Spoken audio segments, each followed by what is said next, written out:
What's going on, y'all? It's your boy June Archer here, the Winner Circle on thisis50.com. Motivate you. Today I have the pleasure of interviewing my friend, my big brother, part of the legendary Boogie Down Productions, Stop the Violence movement. Man, he produced the classic record Self-Destruction. He's known for his classic song, boasting his own moniker. He's a DJ, brand ambassador, photographer, and one who moves the culture forward. To me, he's a TR-808, but you could just call him D Nice. So welcome to the show, my brother D Nice. What's up, June? It's good to be here with you, bro. Man, I'm so happy to have this opportunity to sit down and have some dialogue with you. You've been busy over these past 50 days of quarantine. I want to ask you, man, how have you been doing? I mean, you having a good time just about every night, man, but just for those who are mentally drained from this time, how are you keeping in terms of keeping everything together? Man, first of all, it's an honor to be in a position to provide some relief with the music that I'm playing for so many people that are either dealing with COVID or just overall affected by COVID, and especially like the frontline workers. You know, I feel like the music that I'm playing is inspiring me to want to even play more and more, because I know that it's directly affecting the mood of so many people, and that happens. You know, whenever I read the messages from people that are saying how these sets are like keeping them focused or saving their marriages because they're at home dancing with their wives and their spouses, and it's just been beautiful to know that what I'm doing really matters to people.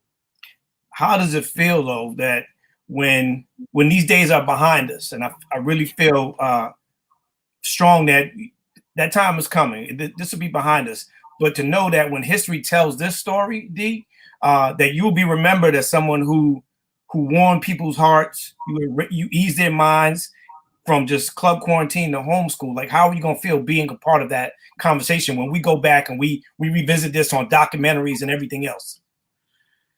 Man, it didn't hit me until roughly a few days ago when I realized that this is what happened was historic, and it didn't hit me until, of course, people started sending out information about awards and nominated for this, and I'm like, wait, for what? Because when you live in the moment, which I really do live in the moment of this, I wake up and I think about playing music for people. It's going to be a very interesting thing to see once this is over, because so many of us have been connected via social media now. It's like I look to see these same names when I sign into my IG Live. Right. Like, I'm happy when I see the names, like, even though I met Donnie Wahlberg once, I literally I've seen Donnie, if we've been in quarantine for 50 days, I've seen Donnie for 54 days. The 4 days of, before really starting this thing. And it's just crazy, that crazy to see like how we all feel that much closer to one another virtually. In terms of like what it's gonna look like, oh man, I don't know, because I don't know if I'll ever party the same way, like, and not that I don't want to be around anyone. I miss, human connectivity, to be honest with you. But I'm saying in terms of partying, I think I want everything that I do to be more family friendly, because the music that I've been playing it's the music that people are listening to with their 8-year-olds and their grandmothers, like, I kind of like that. And I kind of like being someone that represents bridging the gap between generations with music. No, you have been. And I can tell you the first day, and I'm telling you, it was crazy to me, because I'm looking, I'm like, all right, so he's spinning. I'm like, yo, that's cool. Like, all right, he's playing some music. Then the next day, and that was like maybe like 100 people. And the next day it was like 500 people. And then the next day I'm texting you. I'm like, yo, this is crazy. And then it just went to a different stratosphere. And I thought it was amazing. As a practitioner of your field, you have traveled the globe with cases of records to now just carrying your laptop and a hard drive to play music for all. I was in Germany at the end of the year, and I ran into our big brother who played yesterday on your station, Maceo. And from De La Soul, Maceo was like, bro, like this thing has been my thing from the beginning. Like it's taken me around the globe in more times than I could think. And it's the only job I've had. And when he said that to me, I'm like, oh, there's a few people in preparing for this interview. I'm like, that's D-Nice. Like, this is the only job you've had outside of being an artist, and this is taking you around the globe and back. So for you, hip hop has embraced you. Like, how do you feel about that? Like, the passport's got to be crazy. I know you got to have at least 10 of these things that are like yeah, I have a bunch of passports. No, I mean the music. I don't want to just say hip hop. Hip hop is what introduced me to hip hop culture. Introduced me to the music properly, but it's been music in general. Because not a lot of my gigs aren't hip hop based, you know, like right. A lot of them could be EDM. A lot of them could be like, you know, just straight old school dance parties, playing classic joints, you know. So it's not really just hip hop anymore for me. It's really about just music in general. And music has been wonderful to me, you know, like I've been traveling the world since I was 16 years old because of music. You know, I had a period where I wasn't traveling as much, but like now for like the last 10 years, I mean, I've been traveling. I travel consistently. You know, last year I did 400,000 flight miles on, you know, just on Delta, because I was like in a different city almost every day and from coast to coast. You know, one day I would open for Jill Scott on a Thursday in New York City at Radio City. And then Friday I was in Trinidad rocking an event in Trinity, and then jumped on a 4 a.m. flight to LA to play the Image Awards. You know what I mean? Like, so I was just constantly just bouncing all over the world, and it's been a great experience. And that's what makes what happened on March 21st so unique. I don't think it could have been anyone else. And this isn't coming from a place of like ego. No, definitely. It couldn't have been. From a place of like, yo, everyone was rooting for me. We were. Like, everyone. We were. I mean, we love you, man. Like, it could happen to a better person. And I truly believe like you were the vessel to be that conduit. Aside from music, you have taken your camera with you to capture Hurricane Katrina, Paris, South Africa, President Barack Obama's inauguration. This has added a different piece of the journey for you. How has capturing all of these moments affected you over the past couple of years when you brought that camera with you? Well, one, it's you know, I always travel with the camera because I wanted to show people, you know, the younger version of myself, the kid that hadn't been on a plane until I started making records, what's out there to inspire, you know, and also to show them, like, I wanted them to see artists from my perspective, you know, like, I'm going to see, like, you know, I have a few pictures on my wall here, like, you know, I have 4 pictures on my wall that I shot, you know, a picture of Mary J. Blige in 2007, and while we were in South Africa. So, you know, Mary in prayer. And in that moment before she was just about to go on stage, I pulled myself back from it. Was like, wait, this is a moment that people should actually see one day. And I just caught the picture and then went back into prayer. So it's like, because I've been doing this for so long, people trust me with their image.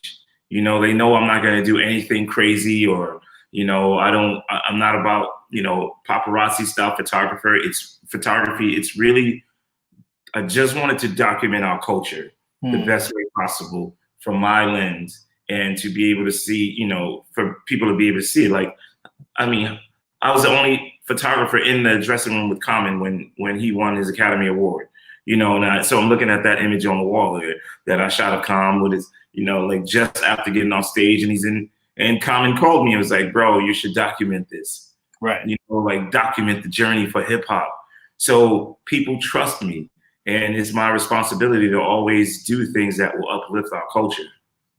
One of the things that you created a few years back, and I'm asking you as your little brother, I need you to bring this back. But one of the things that you created that was so amazing was True Hip Hop Stories. You had Special Ed, Big Daddy Kane, and the Homeless MC. You had Moni Love, our sister as well. What was the inspiration behind that, and what is it going to take now that we've been in this situation for you to pick up where you left off with True Hip Hop Stories? So True Hip Hop Stories started because when I returned as a DJ, as a web developer and then a DJ, I wasn't around a lot of my hip hop contemporaries, the ones that I came in with, because I was just traveling into different circles. So yes, I would always see Dana Dane because we are like brothers, you know. But there are artists that I just didn't see. You know, I was never around Special Ed, you know, like throughout, you know, when we were making records and when we were younger, yes, I would see Ed at events and like parties. But when I became a web developer, I didn't really see that many of the people from my generation. So I started True Hip Hop Stories as a way to, the same way people didn't know that I was a web developer, I wanted them to know that, you know what, Special Ed started a record company living out in California, or you know what I mean? Like, right. I wanted them to know that. So that's why I started True Hip Hop Stories. And it was Master Ace was the very first one. Actually, Dana Dane was the first one because Dana was with me when I bought the camera and I was unboxing it. And I was like, hey, let me just talk to you. Like, it was really like me just having, you know, just conversing with one of my brothers and like, yo, tell me the story of that, and put it online and people reacted to it. Now, the funny thing about that is what happened in Instagram Live was actually supposed to be True Hip Hop Stories.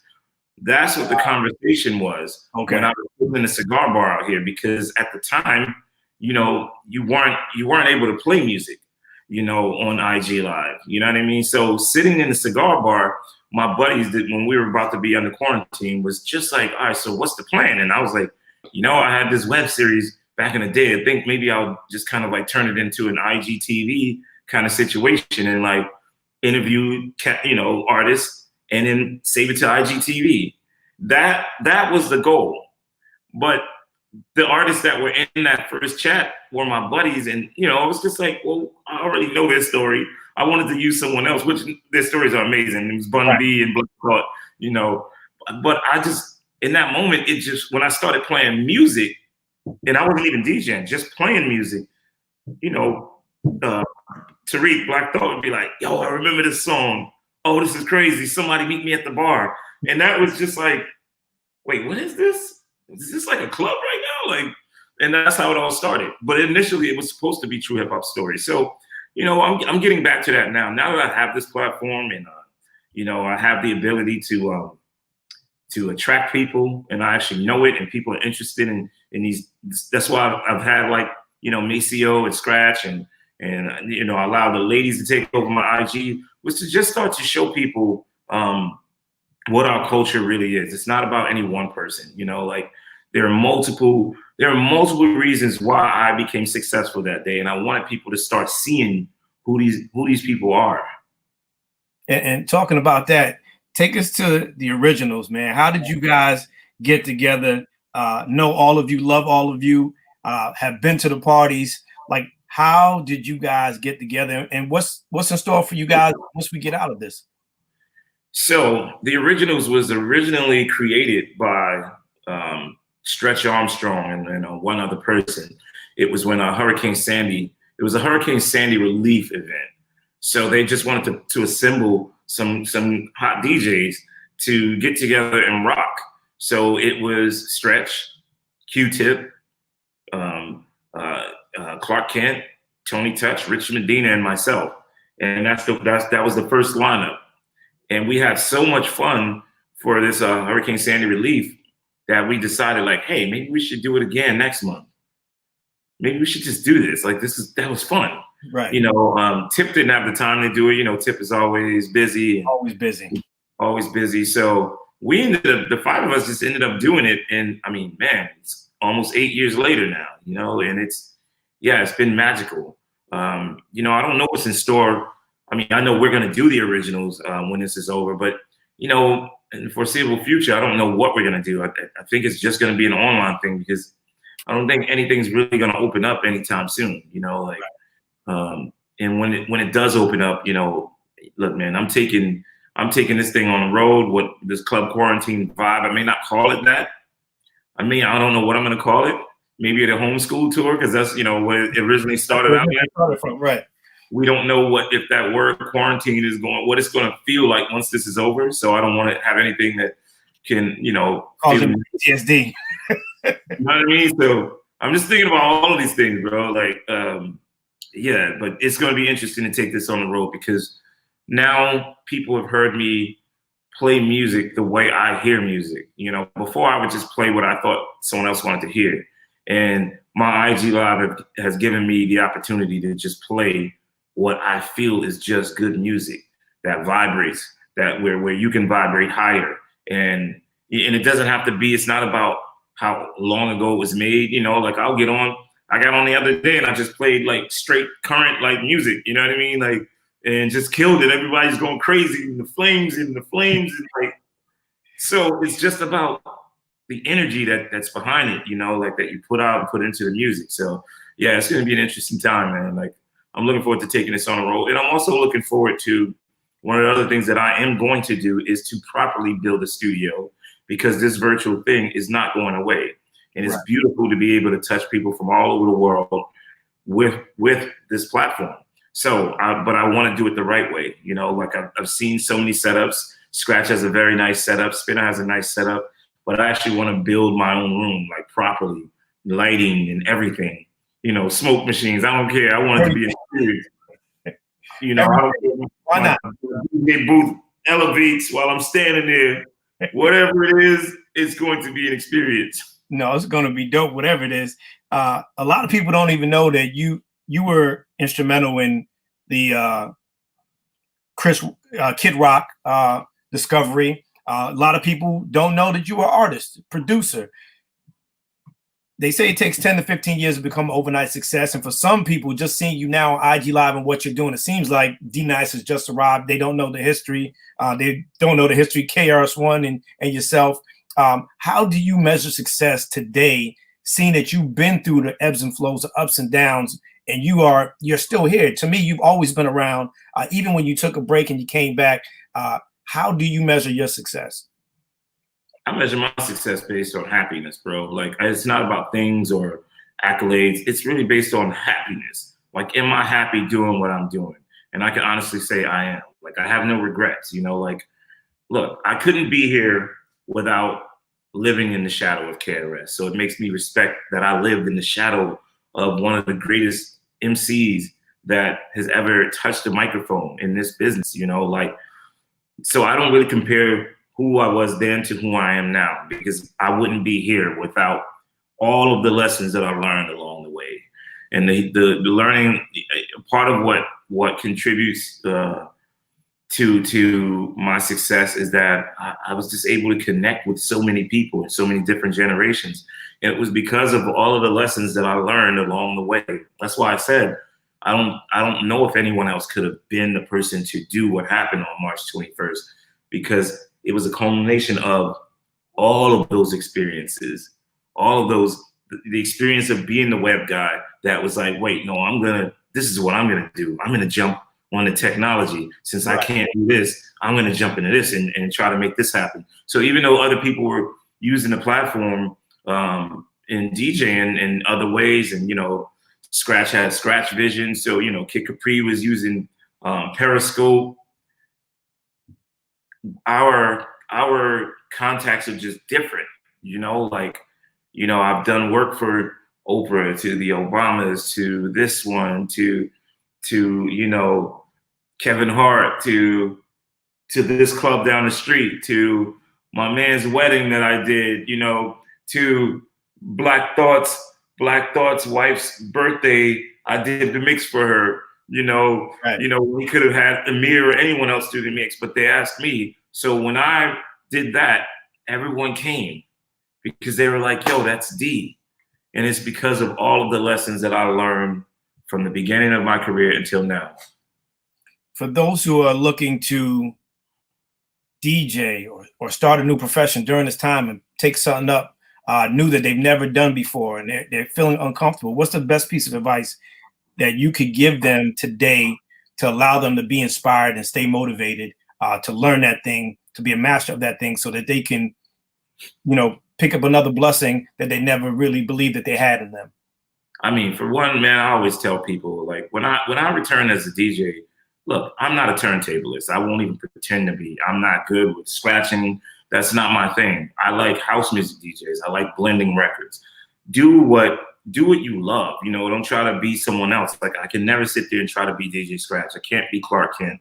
I can't burn through records quickly like Kid Capri, because that's just not the way my mind works. My mind works like, I want to hear this. I want this to breathe. I want this to be an experience. And my experience, because everyone provides an experience, but I want it to be my unique experience, the way I want to hear music, the way I want to affect people. So I would always tell people, man, like, look, don't be afraid to, you know, receive criticism. You know, just follow, like, don't be afraid of receiving criticism and constructive criticism, that is. And man, practice, put your 10,000 hours in. You know, I've you know, whatever 34 years equates to in terms of hours.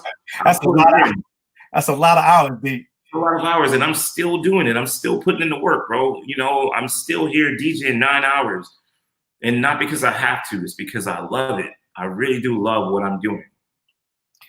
What would you think your brother Scott La Rock will be saying about this journey? And do you ever think it would have been, what would it have been like had he still been here to witness all of what is going on? I can't answer that part just because I tend to not live or look at life that way. But, you know, if he were here, you know, I hope he would be proud. And the same thing I would say about Chris Lighty, you know, like, you know, there's some times when I wish both of them were here to see this and to experience it with me. Like, this has been an amazing, even through the bad times were just more lessons, you know, like, so the journey and what it took to get here has been so beautiful. Like, and it's very humbling to, like, come on, man, like, I am 49 years old. I'll be 50 years old next month, and still making history doing what I love, but making history with the support of the people that I care about. You know, like, it's just starting to hit me. Like, it was a magical moment, and it's going to be a magical experience once we're out of quarantine. Man, now I make you proud, bro. You know what I'm saying? Like, listen, bro, I've known you since we were teenagers, man. The Apollo Theater days, Harlem Week days, with Moni Love, KRS, Bill Blast, like all these guys, man. It's to see us grow up. And I always tell people, man, I have the opportunity to call people like yourselves and Easy Mo B and Large Professor. Like, you guys are my heroes, and you guys are my big brothers and my friends. And it means a lot, man, that you guys continue to push the culture forward, not just hip hop culture, like on a global scale, man. You guys have done some amazing things. So I appreciate you. I know everyone else appreciates you, and just keep doing what you're doing, man.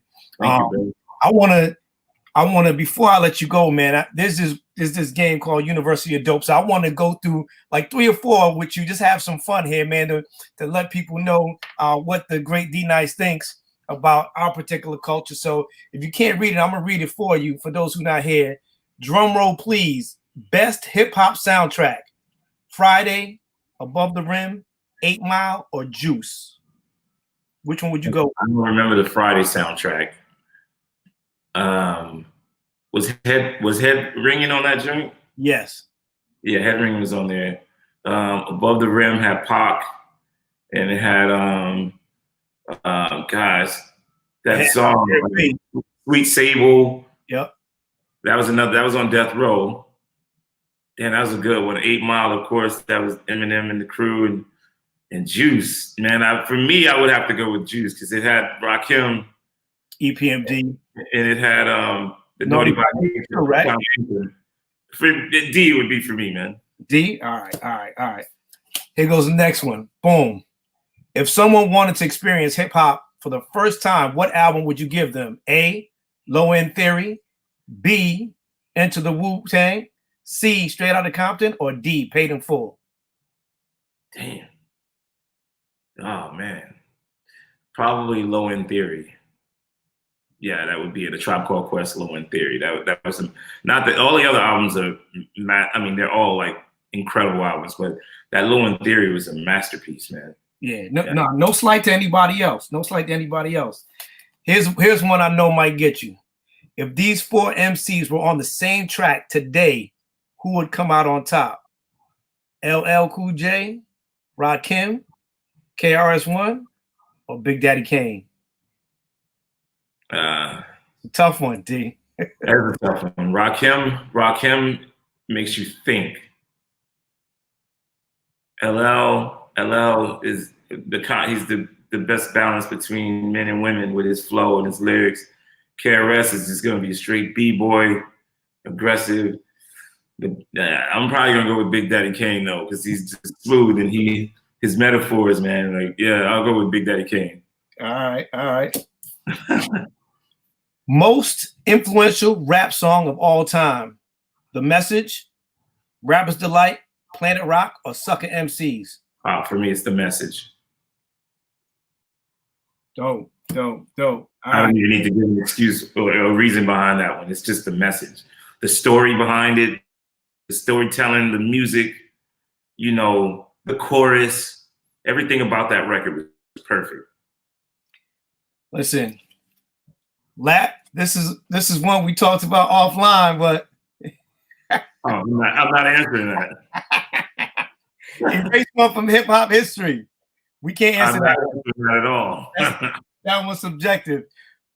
D Nice, man. Thank you so much, man. I appreciate you for even taking the time to rock out with us, man. Where can we follow you? What's coming next? And let us know what's next for the IGTV for you.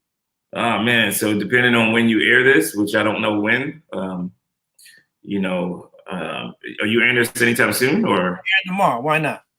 Oh yeah, well tomorrow night I'm actually flying out in the morning. I'm doing a concert tomorrow in Miami for frontline workers, and they will all be in their cars, and it's on like a racetrack.